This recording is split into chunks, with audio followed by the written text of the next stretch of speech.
Town Planning Act 1925, 15 George V, c. 16.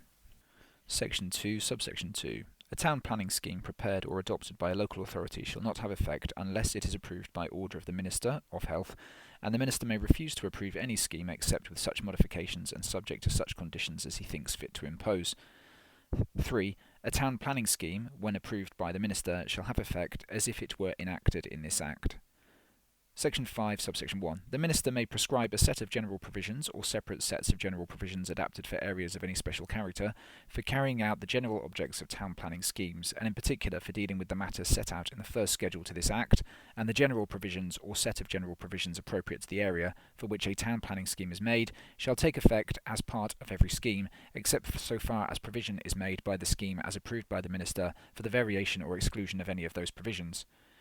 Section 6, subsection 1. The Minister may make regulations for regulating generally the procedure to be adopted, a. with respect to the preparation or adoption of a town planning scheme, b. with respect to obtaining the approval of the Minister to a scheme so prepared or adopted, c. with respect to the variation or revocation of a scheme, d. with respect to any inquiries, reports, notices or other matters required in connection with the preparation or adoption or the approval of the scheme or preliminary thereto, or in relation to the carrying out of the scheme or enforcing the observance of the provisions thereof, or the variation or revocation of the scheme. Section 7, subsection 3. If any question arises whether any building or work contravenes a town planning scheme, or whether any provision of a town's planning scheme is not complied with in the erection or carrying out of any such building or works, that question shall be referred to the Minister, and shall, unless the parties otherwise agree, be determined by the Minister as arbitrator, and the decision of the Minister shall be final and conclusive. Section 13, subsection 1. Where the Minister is satisfied, after holding a public local inquiry, that a town planning scheme ought to be made by a local authority as respects any land in regard to which a town planning scheme may be made under this Act, the Minister may by order require the local authority to prepare and submit for his approval such a scheme, and, if the scheme is approved by the Minister, to do all things necessary for enforcing the observance of the scheme or any provisions thereof effectively, and for executing any works which, under the scheme or under this Act, the authority are required to execute. Section 14, subsection 1. If the Minister is satisfied on any representation, after holding a public inquiry, that a local authority have failed to adopt any scheme proposed by owners of any land in a case where the scheme ought to be adopted, the Minister may order the local authority to adopt the scheme proposed, or in lieu of making such an order as aforesaid, may approve the proposed scheme, subject to such modifications or conditions, if any, as the Minister thinks fit, and thereupon the scheme shall have effect as if it had been adopted by the local authority and approved by the Minister. 3. Any order under this section may be enforced by mandamus. Third Schedule, Part 1.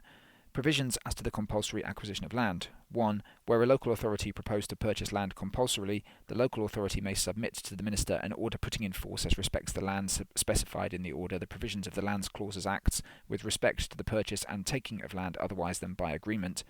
2. An order under this schedule shall be of no force unless and until it is confirmed by the Minister, and the Minister may confirm the order either without modification or subject to such modifications as he thinks fit, and an order when so confirmed shall, save as otherwise expressly provided by the schedule, become final and have effect as if enacted in this Act, and the confirmation by the Minister shall be conclusive evidence that the requirements of this Act have been complied with, and that the order has been duly made and is within the powers of this Act. Rating and Valuation Act 1925, 15 and 16 George V, c. 90. Section 66, subsection 1. The Minister of Health may by order make such adaptations in the provisions of any local Act as may seem to him to be necessary in order to make those provisions conform with the provisions of this Act. 2.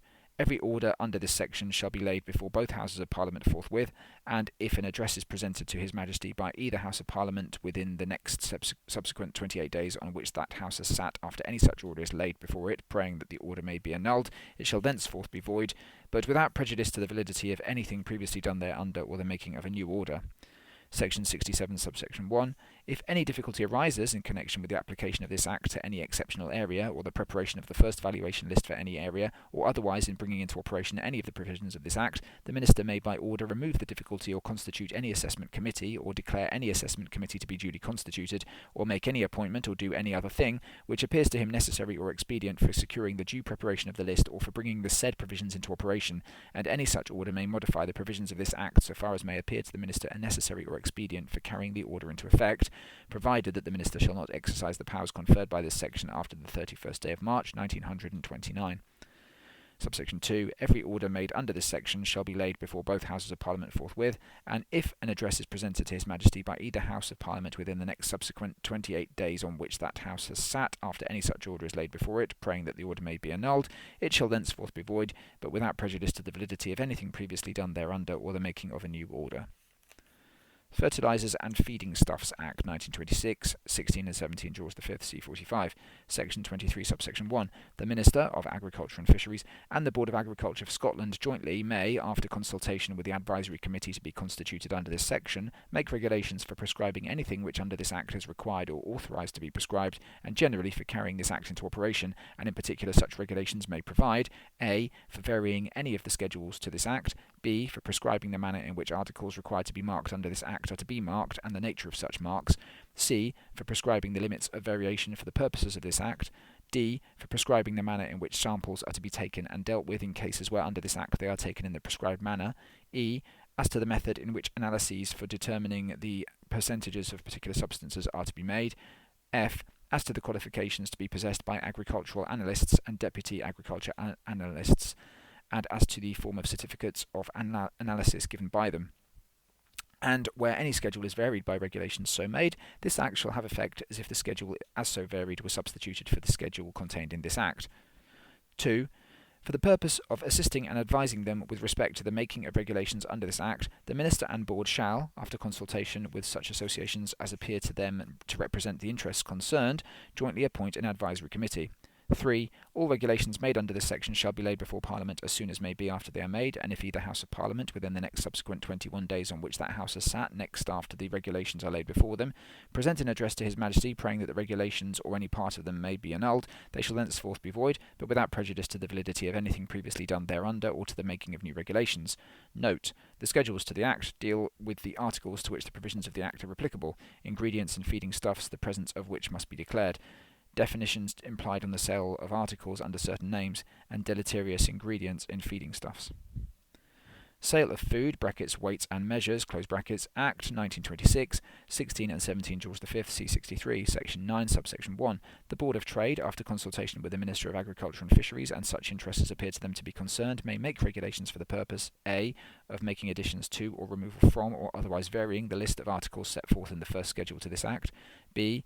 Of requiring any articles of food other than those required by this Act to be sold by weight or by measure to be sold only by weight or by measure, and of applying to any such articles any of the provisions of this Act, either without modification or subject to such modifications as may be specified in the regulations. C. Of requiring any pre-packed articles of food other than those mentioned in the first schedule to this Act to be labelled with an indication of their weight or measure.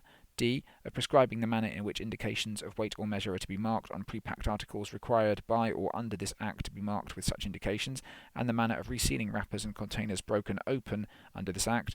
And where the first schedule is varied by the regulations, this Act shall have effect as if the schedule as so varied was substituted for the schedule contained in this Act. 2. Before any regulations other than regulations under paragraph D of subsection 1 of this section are made, the draft of the proposed regulations shall be laid before both Houses of Parliament, and the regulations shall not be made unless both Houses by resolution approve the draft either without modification or addition, or with modifications or additions to which both Houses agree, but upon such approval being given, the regulations may be made in the form in which they have been so approved. Regulations made under paragraph D of subsection 1 of this section shall be laid before both Houses of Parliament as soon as may be after they are made. 3. Regulations made under this section, if and so far as they relate to pre-packed articles, shall not come into force before the expiration of a period of 6 months after they are made. Poor Law Act 1927, 17 and 18 George V, C14, Section 155, subsection 1. Any person aggrieved by any allowance, disallowance, or surcharge in lieu of making application to the High Court for a writ of certiorari may apply to the Minister of Health to inquire into and decide upon the lawfulness of the reasons stated by the District Auditor for the allowance, disallowance, or surcharge, and thereupon the Minister may issue such order therein as he may deem requisite for determining the question. 2.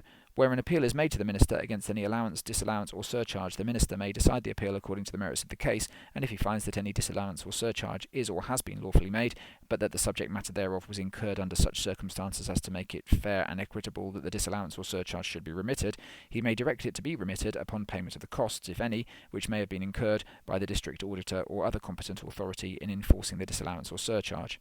Section 211, subsection 1. For executing the powers given to him by this Act, the Minister shall make rules, orders, and regulations as he may think fit for a. the management of the poor, b. the government of workhouses and the education of children therein, c. the apprenticing of children of poor persons, d. the guidance and control of boards of guardians and their officers so far as relates to the management or relief of the poor and subject to the provisions of this Act prescribing their duties, e. the making and entering into contracts in all matters relating to such management or relief or to any expenditure for the relief of the poor, f. the keeping, examining, auditing and allowing of accounts, and g. any purposes for which rules, orders and regulations may be made under this Act, and generally the carrying of this Act into execution in all other respects. 2. All rules, orders and regulations made by the Minister under this Act shall have effect as if enacted in this Act, subject however to the power of the Minister to suspend, alter or rescind any such rule, order or regulation. Road Transport Lighting Act 1927, 17 and 18 George V, C37, Section 1, Subsection 1, subject to the provisions of this Act and of any regulations made thereunder by the Minister of Transport, in this Act referred to as the Minister, every vehicle on any road shall during the hours of darkness carry a. 2 lamps, each showing to the front a white light visible from a reasonable distance, b. 1 lamp showing to the rear a red light visible from a reasonable distance.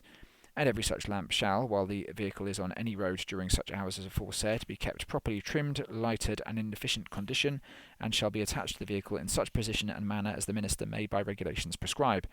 It shall be the duty of any person who causes or permits a vehicle to be on the road during the hours of darkness to provide the vehicle with lamps in accordance with the requirements of this Act and of any regulations made thereunder. 2. The Minister shall have power by regulation to exempt either wholly or partially, and subject to such conditions as may be specified in the regulation, from any of the requirements of this Act, a. any vehicles or vehicles of any class or description, while carrying inflammable or explosive goods of a nature specified in the regulation, or being in a place where inflammable or explosive material of a nature so specified is handled or stored, if an application is made for the purpose by any body which in the opinion of the Minister is a body proper to make such an application, b. vehicles when standing or parked in places specially set aside for the purpose, c. vehicles drawn or propelled by hand, save as hereinafter provided. 3. The Minister shall have power by regulations to add to or vary the requirements of this Act, and to require or permit distinctive lamps to be carried displaying lights of such colour and used under such conditions as may be prescribed in the case of a. vehicles used as public service vehicles within the meaning of this Act, or any class or description thereof, or hackney carriages, b. vehicles used for naval, military, air force or police purposes, or as ambulance, or for any other special purposes mentioned in the regulation, or in the case of vehicles used for naval, military or air force purposes to grant exemption, whole or partial, from the requirements of this Act. And, where distinctive lamps are so required or permitted, to prohibit similar lamps from being carried by any other vehicles. Section 12. Any regulations made under this Act shall be laid before both Houses of Parliament forthwith, and if an address is presented to His Majesty by either House of Parliament within the next subsequent 28 days on which that House has sat after any such regulation is laid before it, praying that the regulation shall be annulled, it shall thenceforth be void, but without prejudice to the validity of anything previously done thereunder, or to the making of a new regulation.